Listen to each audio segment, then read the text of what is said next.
तुम्ही पण फोन कानाला लावून बोलता का? तर ही माहिती तुमच्यासाठी आहे.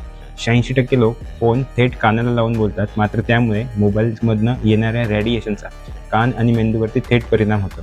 खरं तर मोबाईल कंपन्या जेव्हा रेडिएशन टेस्ट करतात तेव्हा फोन आणि कानामध्ये किमान 1.5 सेंटीमीटर अंतर ठेवतात.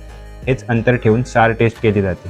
सार म्हणजे स्पेसिफिक ॲब्सॉर्प्शन रेट, म्हणजेच आपलं शरीर एका सेकंदात किती रेडिएशन शोषतं हे मोजण्याचं प्रमाण. मोबाईलच्या मॅन्युअलमध्ये ही माहिती दिलेली असते, पण आपण कधीच ते वाचत नाही. या रेडिएशनमुळे डोकं दुखणे, सतत थकवा वाटणे, झोप न लागणे, मेंदूवरती ऑक्सिडेटिव्ह स्ट्रेस वाढणे आणि त्वचेतील कोलॅजनसुद्धा डॅमेज होतो. याच्यावरती सोपे उपाय: फोनवर बोलताना 1.5 सेंटीमीटरपेक्षा जास्त अंतर ठेवा. शक्य तेव्हा स्पीकर मोड वापरा. लॉंग आणि प्रायव्हेट कॉलसाठी वायर्ड हेडफोन्स वापरा. झोपताना फोन डोक्याजवळ ठेवू नका आणि ठेवलाच तर एरोप्लेन मोड वापरा. आणि आपल्या आहारात अँटीऑक्सिडंट रिच फूड वाढवा.